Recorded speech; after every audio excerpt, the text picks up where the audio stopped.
আমরা কমলাপুর রেল স্টেশনে আছি।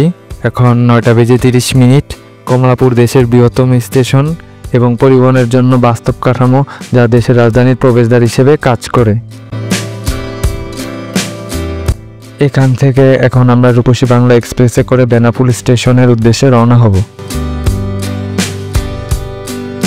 এছাড়াও আমরা বেনাপোল পেট্রাপোল বর্ডার দিয়ে ইন্ডিয়ান ইমিগ্রেশনের উদ্দেশ্যে রওনা হব। Benapole is the location on the Bangladesh side in Jashore and Petrapole is the location on the Indian side. It is a major land port.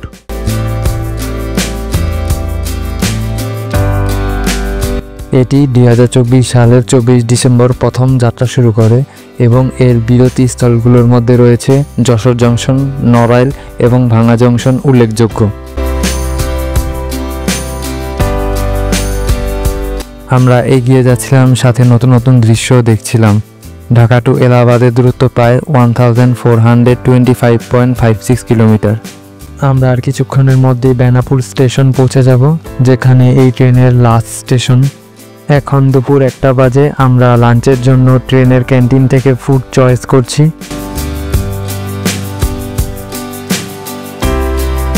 তারপর আমরা একটু পর ইন্ডিয়ান ইমিগ্রেশনে পৌঁছে গেলাম।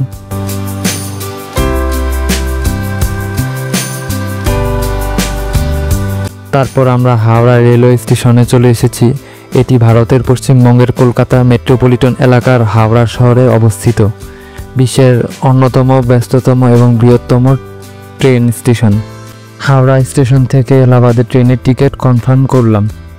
এখন ট্রেনে ওঠার জন্য আমাদের লাইনে দাঁড়াতে হবে।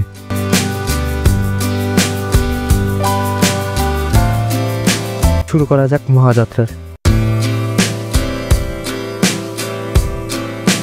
প্রয়াগরাজ জেলা, যা পূর্বে এলাহাবাদ জেলা নামে পরিচিত ছিল, ভারতের উত্তরপ্রদেশ রাজ্যের সবচেয়ে জনবহুল একটি জেলা।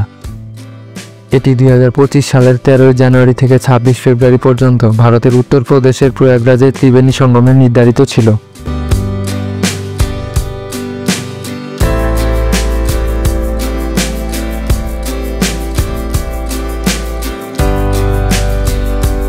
আমরা এখন এলাহাবাদ থেকে প্রয়াগরাজের মেইন ডেস্টিনেশনের দিকে যাচ্ছি, যদিও আমাদের একটু পর পায়ে হাঁটতে হবে।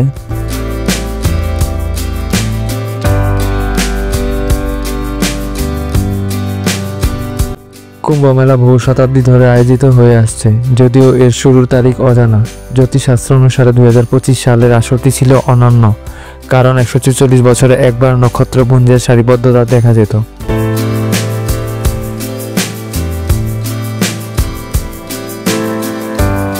এছাড়াও প্রতিটি কুম্ভ মেলার স্নান নির্ধারণ করা হতো বৃহস্পতি, সূর্য এবং চাঁদের জ্যোতিষ শাস্ত্রীয় সারিবদ্ধতার ভিত্তিতে। The Kumbh Mela had been recognised as a part of intangible culture heritage by UNESCO. আমাদের এখন পায়ে হেঁটেই এগোতে হবে, কারণ আমরা এখন স্নান ঘাটের খুব কাছাকাছি আছি।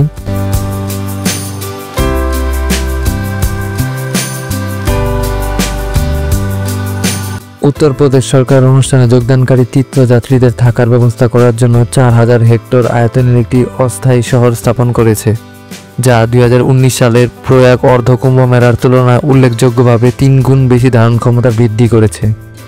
প্রয়াগরাজ নগর জীবনযাত্রার মান উন্নত করার জন্য স্মার্ট সিটি প্রযুক্তি গ্রহণ করেছে।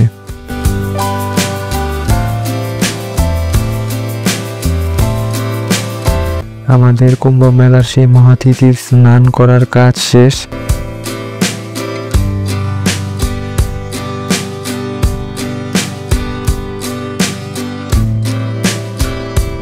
এখানে নাগা সাধু এবং অঘরী সাধুদের অনেক আশ্রম রয়েছে। আমরা একটি আশ্রম খুঁজতে চলেছি রাত কাটানোর জন্য।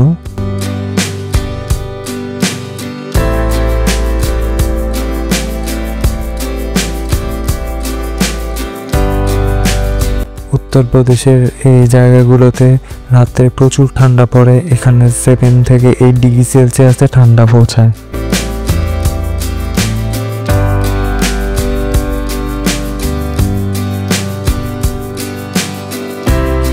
প্রয়াগরাজ নগর জীবনযাত্রার মান উন্নত করার জন্য স্মার্ট সিটি প্রযুক্তিও গ্রহণ করেছে। ঘটনাগুলির মোট দৈর্ঘ্য 12 কিলোমিটার এবং আশেপাশের এলাকাকে 25টি সেক্টরে বিভক্ত করা হয়েছে। থাকার ব্যবস্থা করার জন্য প্রায় 1,50,000 তাঁবু স্থাপন করা হয়েছিল। অনুষ্ঠানের জন্য প্রায় 38টি প্রকল্প সম্পন্ন হয়েছে, যার ব্যয় 14.28 বিলিয়ন, যা মার্কিন ডলারে 170 মিলিয়ন।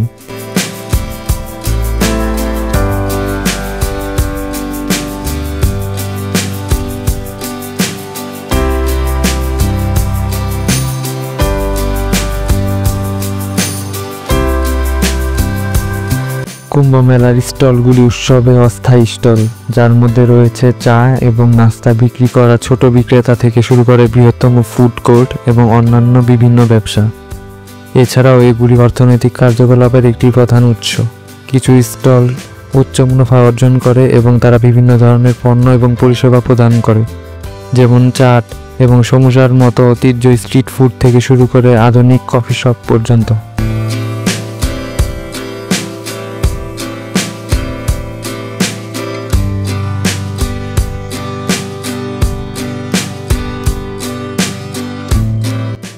এছাড়াও অ্যাক্সেস যোগ্যতা উন্নত করার জন্য এলাকার মোট রাস্তার দৈর্ঘ্য 450 কিলোমিটারের বেশি বৃদ্ধি করা হয়েছে। এছাড়াও 2025 সালের মহাকুম্ভের সময় তীর্থযাত্রীদের প্রত্যাশিত আগমনকে সামঞ্জস্য করার জন্য ভারতীয় রেলওয়ে প্রয়াগরাজ এক্সপ্রেস এবং লখনৌ মেলের মতো গুরুত্বপূর্ণ ট্রেনগুলিতে কোচের সংখ্যা বৃদ্ধির ঘোষণা দিয়েছে।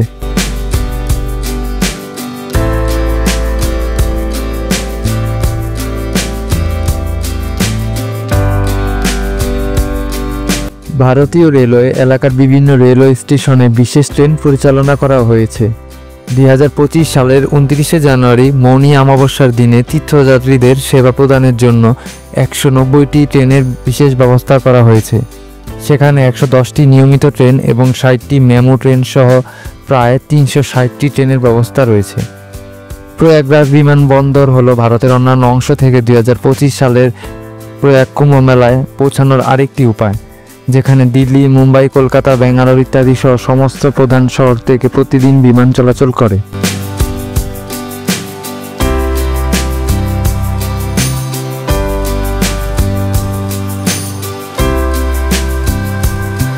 Thanks for watching this video. Like, share and subscribe to my channel.